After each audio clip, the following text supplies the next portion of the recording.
Your entire married life is dependent on a single thread called trust.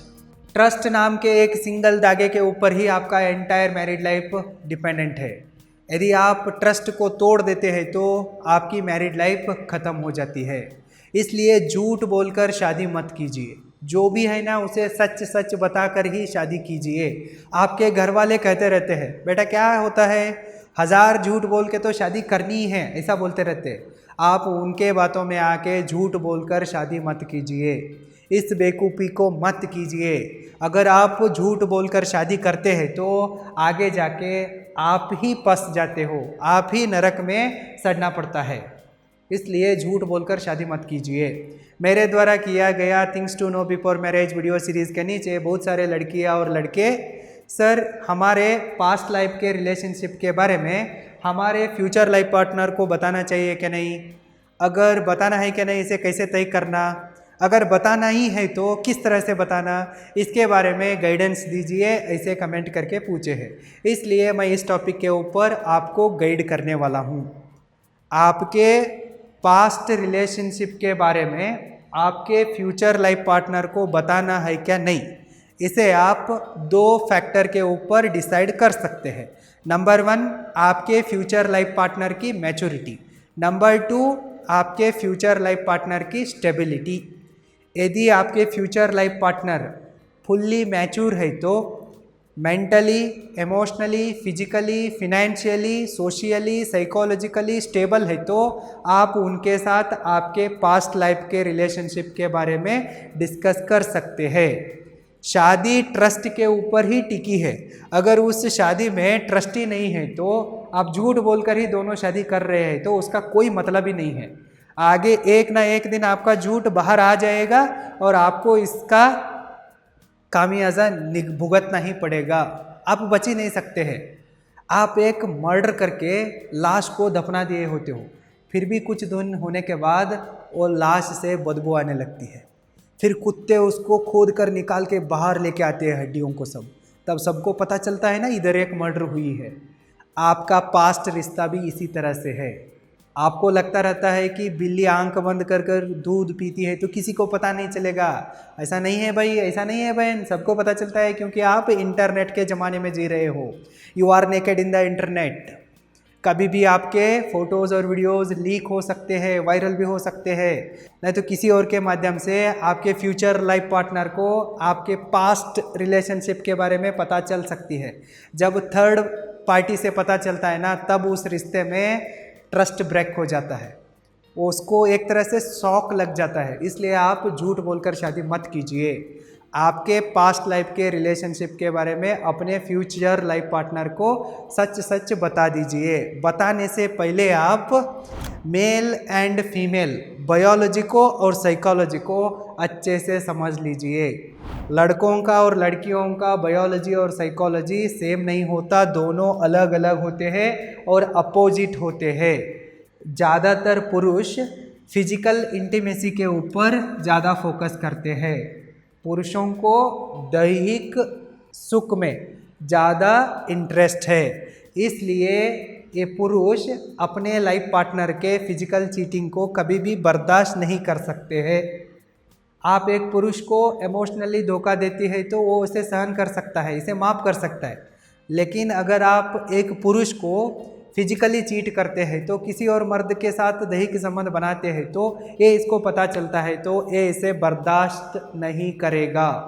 आप शादी से पहले किए हैं तो वो इसे एक्सक्यूज़ कर सकता है, जो हुआ हुआ, अब तो तू ठीक है, कमिटेड है, लॉयल है, इसे मान सकता है। लेकिन शादी के बाद आप उसे फिजिकली चीट करती है तो वो इसे कभी भी मानेगा नहीं, माफ़ भी नहीं करेगा।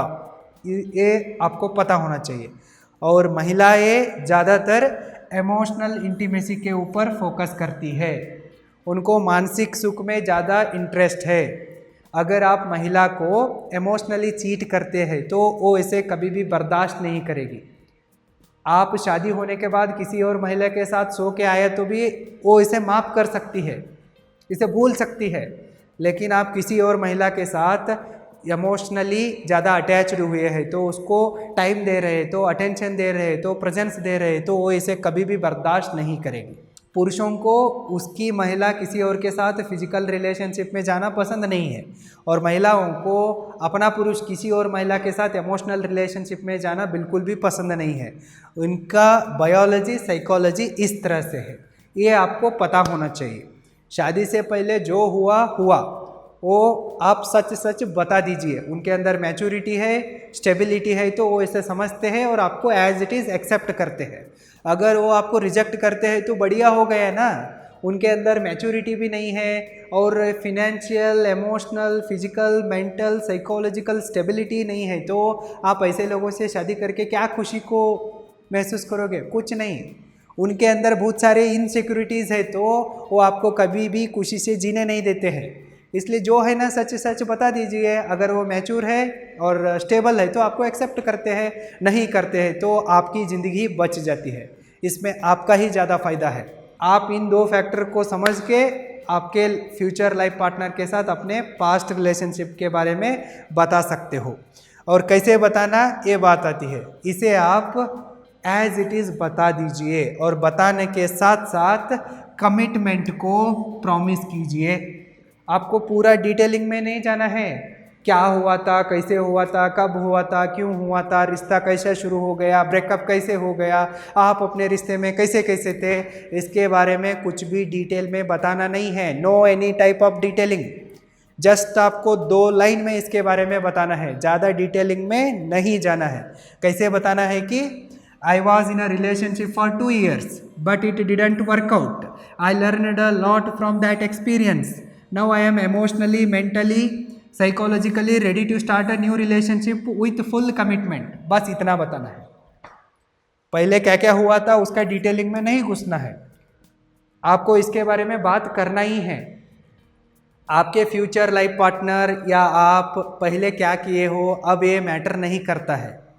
अगर आप पास्ट में ही अभी तक जी रहे हैं तो इधर आप शादी के लिए बात करने के लिए आए हो, लेकिन आप अपने एक्स के साथ ही जुड़े हुए हैं तो, उनके साथ कांटेक्ट में है तो, नहीं तो आपका मन उनके साथ ही जुड़ा हुआ है तो शादी होने के बाद यही रिश्ता तोड़ता है। आप किसी एक लड़की से शादी करते हो, आप समझते हो कि अब वो लॉयल होके आपके साथ कमिट होके मेरे साथ शादी की है, लेकिन वो अभी भी उसके एक्स के साथ चैट करती है तो, उसके एक्स के साथ आपको कंपेयर करती है तो, नहीं तो आपका पति उसके एक्स के साथ आपको कंपेयर करता है तो वो उतना ज़्यादा मज़ा देती थी, ये इतना ज़्यादा ऐसा है, आपके ब्यूटी को उसके ब्यूटी के साथ कंपेयर करके देखने लगता है तो इधर असली दिक्कत खड़ी होती है। पास्ट मैटर नहीं करता है, पास्ट से आप और आपके फ्यूचर लाइफ पार्टनर ओवरकम करके अब कब प्रेजेंट में आए हो क्या नहीं, ये मैटर करता है। इसलिए इसके बारे में पूछना है, और जब वो आपके पास्ट के बारे में पूछते हैं ना, सच सच बता देना है। हाँ, मैं एक रिश्ते में था, 2 साल तक हमारा रिश्ता था। कैजुअल है तो कैजुअल बता दीजिए, सिर्फ इमोशनल है तो इमोशनल बता दीजिए, फिजिकल है तो फिजिकल है बता दीजिए, नहीं तो जस्ट टाइम पास था, क्या था पता ही नहीं है, ऐसे ही हम कंफ्यूज्ड थे तो कंफ्यूज्ड है बता दीजिए। रिश्ता था लेकिन वो नहीं चला ज़्यादा दिन तक, अनफॉर्चुनेटली वो नहीं चला, फिर भी मैं उससे एक अच्छा एक्सपीरियंस को सीखा। आपके एक्स के बारे में कंप्लेंट नहीं करना है, नेगेटिव बात नहीं करना है, नहीं चला और उससे एक अच्छा एक्सपीरियंस मिला, मैं उसे भूल चुका हूँ। अब मैं इमोशनली, मेंटली और साइकोलॉजिकली नए रिश्ते को शुरू करने के लिए फुल्ली तैयार हूँ और मैं कमिटेड हूँ। मैं आपके साथ लॉयल रहूँगा, आपको किसी भी तरह का धोखा नहीं दूँगा। मेरे पास्ट लाइफ से मैं अब प्रेजेंट में आ चुका हूँ, आपके साथ मैं ज़िंदगी भर रिश्ता निभाने के लिए तैयार हूँ। इस तरह से कमिटमेंट को प्रॉमिस करना है। आपके पास्ट में जो हुआ है उसे 2 लाइन में ही बताना है और अपना कमिटमेंट देना है, बस। इस तरह से आप शेयर कर सकते हो। आपके पास्ट लाइफ के रिलेशनशिप के बारे में अपने फ्यूचर लाइफ पार्टनर को बताना बेहद ज़रूरी है। सच बोलकर ही शादी कीजिए और आप इस तरह से आराम से बता सकती है, इसमें कोई दिक्कत नहीं है। आई होप आपके क्वेश्चन को आंसर मिला है। यदि आप अपने लाइफ में टाइम फ्रीडम को और फिनेंशियल फ्रीडम को अचीव करके अपने मैरिड लाइफ को एक हैप्पी, हेल्दी, वेल्दी, रोमांटिक और सक्सेसफुल वे में एंजॉय करना चाहते हैं तो आप अभी roaringbusinessschool.com को विजिट करें और हमारे ऑनलाइन टाइम मैनेजमेंट कोर्स में और मनी मैनेजमेंट कोर्स में एनरोल करें। लिंक इस वीडियो के डिस्क्रिप्शन बॉक्स में है, चेक करें। मैं आपको आखिरी बार समझाता हूँ, इसे अच्छे से समझ लीजिए। झूठ बोलकर शादी मत कीजिए, सच बोलकर ही शादी कीजिए और हमेशा खुश रहिए। All the best.